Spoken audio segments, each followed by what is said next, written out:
Qu'est-ce qui se passe, qu'est-ce qui s'est passé dans son passé, mais vraiment, vraiment, on a ces questions-là qu'on se pose durant notre lecture, et vraiment, comme j'ai dit, la construction de l'univers, les personnages, genre juste comment les contes et la mythologie grecque a été revisitée durant ce roman, mais vraiment, ça a été une pure pépitasse pour moi. Hey tout le monde, j'espère que vous allez bien. Pour ma part, ça va super. On se retrouve aujourd'hui pour une toute nouvelle vidéo où je vais vous présenter, selon moi, les incontournables de la fantasy actuellement. Alors bien sûr, c'est que mon avis et genre vraiment, ça ne tient qu'à moi. Et je voudrais aussi préciser que je vais aussi intégrer la fantasy vu que c'est un sous-genre de la fantasy et qu'il y aura une exception avec un livre un peu plus fantastique que fantasy. Mais bon, j'ai envie de l'intégrer parce que pour moi, c'est un incontournable quoi qu'il arrive. Et vraiment, j'ai envie de lui donner encore plus de visibilité. Bref, on va commencer tout de suite avec le premier que j'ai en main, et c'est La Reine des Ombres de Tricia Levenseer, paru chez Hugo dans leur collection Stardust. Et vraiment, pour moi, ce livre a été un véritable coup de cœur dès sa première lecture, il me semble il y a 3 ans. Et vraiment, j'ai relu dernièrement en une journée littéralement parce que c'était tellement addictif. Genre, je lisais à peu près 100 pages et même plus en 1 heure. Et vraiment, je suis restée genre 6 heures dessus, littéralement d'affilée quasiment. Et voilà, j'ai beaucoup aimé. J'ai surligné beaucoup de citations. Mais avant de continuer sur mon avis, je voudrais vous faire un petit résumé. Donc ici, on va suivre Alessandra qui a envie de séduire le roi des ombres. Alors le roi des ombres, il y a beaucoup, mais vraiment beaucoup de rumeurs sur lui, genre sur ses pouvoirs, etc. Et elle a envie de le séduire parce qu'en fait, de base, Alessandra, elle séduit beaucoup d'hommes pour leur sortir un peu des cadeaux et tout. Et voilà, donc son prochain objectif, elle veut un peu se lancer des défis, c'est le roi des ombres. Et là, elle veut aussi, et elle demande en fait, elle vise le roi des ombres pour pouvoir ensuite le tuer et prendre son royaume, lui prendre son royaume. Bien sûr, les sentiments vont se mêler. Et sincèrement, comme j'ai dit, c'est un vrai coup de cœur pour moi, je recommande. Alors, il a été un peu populaire à un certain moment, mais maintenant sa hype est un peu morte, on va dire. Mais vraiment, ce roman mérite totalement d'être encore plus hypé, d'avoir plus de visibilité, et voilà tout. Donc je vous le recommande énormément, déjà c'est hyper fluide, hyper addictif, hyper immersif, mais vraiment pour moi c'est un roman parfait, c'est un coup de cœur, c'est genre un 5 sur 5. Prochain roman que je vous présente quand même assez souvent sur cette chaîne, c'est Lord Alexandra Bracken, paru chez J'ai lu. Et vraiment ce roman, il a un world building vraiment juste pépite, pépite, pépite. Alors je pense qu'il a juste qu'on a entendu des échos de lui il y a vraiment hyper longtemps sur le Bookstar francophone, mais après je pense pas qu'on a vraiment entendu parler de ce roman. Bref, alors ici on va suivre, on est dans un monde plutôt d'abord où les dieux qui ont tenté de détrôner Zeus, bah, ils ont été punis. Et pour ça, Zeus il a créé la l'agon qui se passe tous les 7 ans, pendant 7 jours. Et genre pendant ces 7 jours, les héritiers des héros grecs, comme Héraclès, etc., bah, ils vont pouvoir tuer les dieux parce qu'ils deviennent mortels et prendre le pouvoir. Genre, il y a à tout moment un chasseur qui peut tuer le dieu en question et hériter, on va dire, ses pouvoirs. Et donc il peut l'utiliser pour pouvoir donner plutôt des bénédictions à sa famille, faire prospérer sa famille financièrement parlant, avec des business et tout. Et voilà, donc on va suivre là aujourd'hui Laure qui va découvrir une Athéna ensanglantée au bas de sa porte. Et c'est là qu'elle va comprendre que vraiment les choses vont se gâter pour elle si elle ne se bouge pas. Qu'est-ce qui se passe, qu'est-ce qui s'est passé dans son passé, mais vraiment, vraiment, on a ces questions-là qu'on se pose durant notre lecture. Et vraiment, comme j'ai dit, la construction de l'univers, les personnages, genre juste comment les contes et la mythologie grecque a été revisitée durant ce roman, mais vraiment, ça a été une pure pépitasse pour moi. Et vraiment, j'ai adoré. Là, pour moi, c'est juste pépite et je vous le recommande vraiment à demi%. Prochain roman, c'est L'Engrange-Temps de Sophie de Neil Pfeiffer, paru chez la Hachette. Et donc ici, on va suivre Sophie qui est une horlogère et on est en fait dans un mode où les horloges en général elles peuvent parler, ou plutôt plus précisément les oranima. Et là Sophie elle est horlogère, elle peut parler aux oranima. Et un jour le prince Dimitri va entrer dans sa boutique pour lui demander plutôt à réparer une sorte de petit gousset, je ne me rappelle plus du terme exact, Mais vraiment, il voulait réparer une sorte de petite montre. Et elle va découvrir par la suite que c'est une Oranima assez spéciale. Et avec cette Oranima, bah, elle va en fait, genre, ça va lui attirer des problèmes avec le prince Dimitri et tout. Et voilà, genre vraiment, il y a ce côté-là, et vraiment, c'était un banger. Un véritable banger pour moi, et j'ai totalement adoré ce roman. Mais vraiment, en fait, déjà, j'ai reçu en audio Vianette Gallet grâce à vos volumes, et vraiment, ça se lit, ça s'écoute plutôt hyper rapidement. Mais vraiment, hyper rapidement, c'est genre une pépite, c'est fluide, c'est intense, c'est genre juste parfait en fait pour moi. En fait, quasiment toutes les fantaisies que je vais vous présenter ici, c'est soit la perfection, soit ça s'approche de la perfection, littéralement. Pour moi, c'est ça. Et voilà. La construction de l'univers, comment ça a été pensé, décrit et tout, mais vraiment, c'était juste génial en fait. Il y a rien à redire, c'est fluide, c'est juste parfait. Alors, prochain roman, c'est Seul un monstre, le premier tome de la trilogie des monstres de Vanessa Allen paru chez Noumen. Et sincèrement, je vous en parle quand même un petit moment, genre assez souvent quand même, sur ma chaîne. Et ici, on va suivre Joan Chang Hunt, qui passe tous ses étés chez la famille de sa mère à Londres. Et là, cet été va être différent parce qu'elle va découvrir un secret sur sa famille maternelle. Elle va être entraînée dans des problèmes. Genre, juste le soir où elle découvre ça, en fait, elle, elle est entraînée dans des problèmes plus gros les uns que les autres, et voilà. Donc vraiment ce roman, alors j'ai trouvé quand même assez lent, alors il y a des actions, mais j'ai trouvé comme poétique et assez d'une certaine manière contemplatif. C'était assez lent, lourd, mais après c'était bien, c'était un bon livre de fantastique, et voilà. Donc je vous le recommande énormément, et voilà, c'est juste une bonne lecture. Vraiment, j'ai beaucoup aimé. Reste à lire le troisième tome. Et voilà. Je l'ai pas dans ma palle, mais bon. Prochain roman, et vraiment celui-là. Celui-là, ça a été une véritable claque.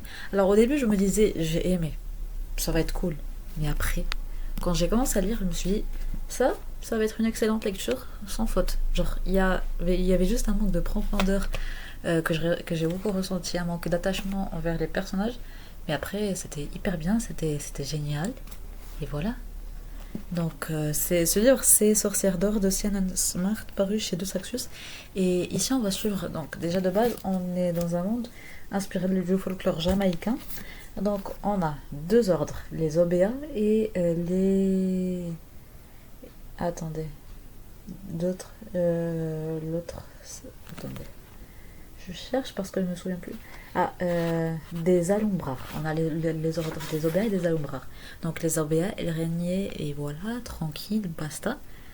Et un jour, les Alumbrars, elles font un coup d'état pour pouvoir reprendre le règne. Ça réussit. Et voilà, maintenant c'est les Alumbrars qui règnent. Et là, la famille qui dirigeait les Obéas, et qui était évidemment des Obéas eux-mêmes, bah, les deux dirigeants sont morts et la fille est emprisonnée. Et donc là, t'as la fille l'héritière des Alumbrars, genre 10 ans plus tard, t'as l'héritière des Alumbrars qui désapprouve les actions de sa mère, qui sont entre parenthèses vraiment cruelles. Elle désapprouve totalement ce que sa mère fait, les décisions qu'elle prend et tout. Et donc elle veut protéger son peuple et faire une sorte de coup d'état envers elle.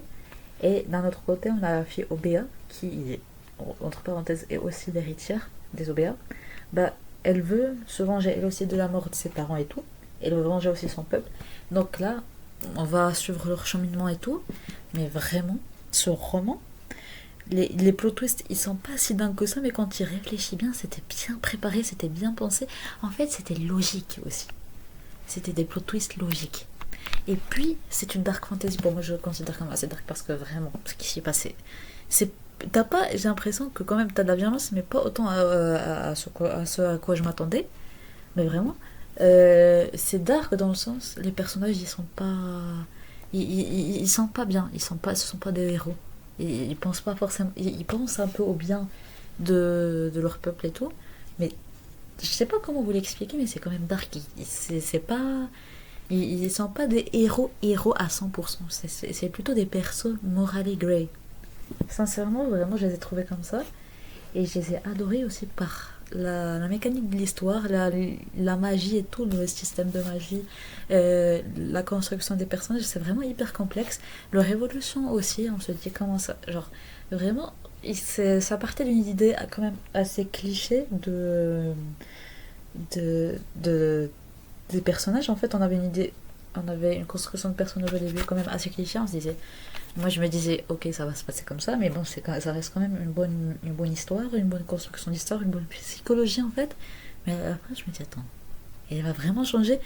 Alors j'avais ce petit doute, mais quand même, il y avait ce truc de ça, il y a un truc qui va changer et voilà.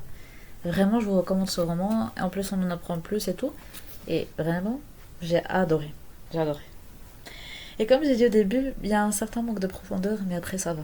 J'ai remarqué, mais ça m'a pesé durant ma lecture. Mais après, je me suis dit, attends, ça va. Je peux pas demander un sans faute pour un premier livre. Je pense que c'est le premier livre de l'autrice. Et en même temps, c'est un premier livre pour moi aussi du côté où je découvre le folklore jamaïcain et tout. Mais vraiment, je me dis, ça passe, ça va, c'est une excellente lecture et je recommande vraiment. Et on va passer à un autre livre que je viens de relire et c'est Serpents and Dove de Shaibima Yurin, paru chez Harperton, donc là je l'ai en anglais. Et sincèrement, ce roman, j'ai beaucoup aimé déjà la première fois que j'ai lu, mais avant tout, je vous donne le résumé. Donc ici, on a une sorcière qui s'appelle Lou. Elle suit quelqu'un de son passé, genre plutôt quelqu'un de sa famille et tout. Elle fuit quelque chose qui pourrait lui faire du mal. Et là, elle va. Genre, ça fait des années qu'elle est dans ce stade, dans cet état-là et tout. Et là, elle fait une sorte de bêtise, elle fait une erreur plutôt. Et là, le truc, c'est que cette erreur, elle a conduit à se marier avec un chasseur de sorcières. Il faut savoir que dans ce monde, les chasseurs de sorcières, ils sont un peu mandatés par l'église. Vous comprenez, il y a un peu cette dimension spirituelle et tout. Et là, on va durant leur mariage et tout, et vraiment, il y a un développement. Littéralement, j'ai beaucoup aimé ce roman.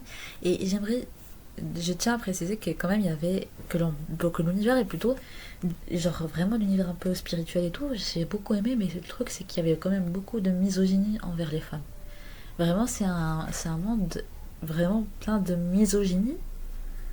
Et ensuite, genre, et typiquement, les chasseurs de sorcières, moi je vous le dis, c'est genre on le remarque dès le début, mais vraiment ce sont des misogynes. On leur apprend en fait à être misogyne. Et typiquement, ce sont tous des hommes.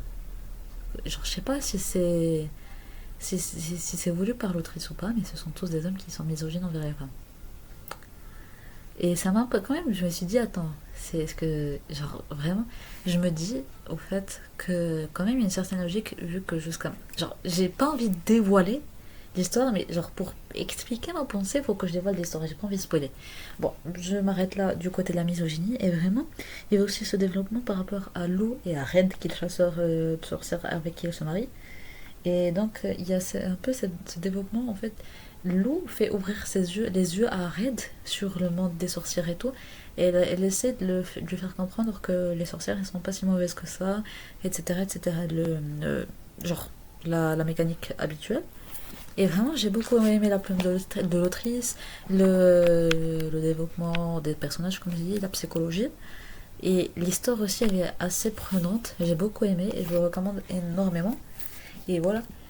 Donc, le dernier des romans que je vais vous présenter ici, c'est Fourth Wing de Rebecca Yarros, paru chez Piatkus. Donc, je pense que j'ai plus besoin vraiment de vous faire un résumé de ce roman, tellement il est connu, tellement on en a entendu parler, tellement il est.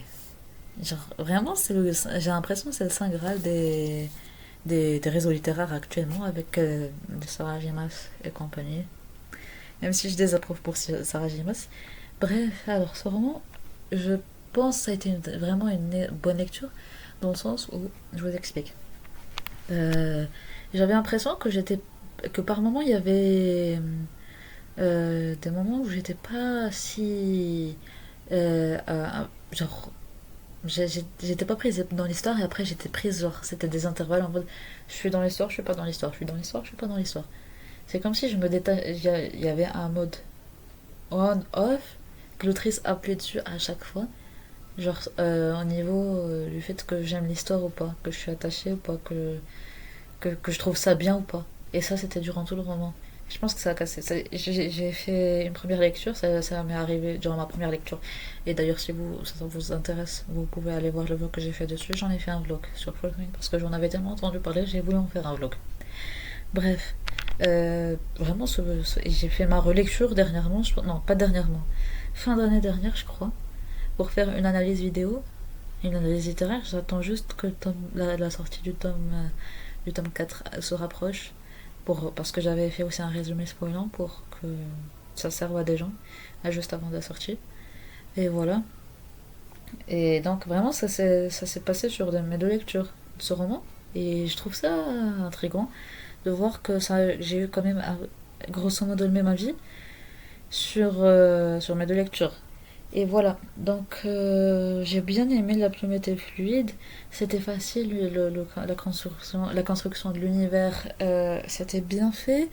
Et voilà, donc genre vraiment c'était une bonne fantaisie pour moi, une bonne romantasy par laquelle commencer. Et voilà, j'espère que cette vidéo vous aura plu, que ça vous aura aidé. Et je vous dis à la prochaine les amis.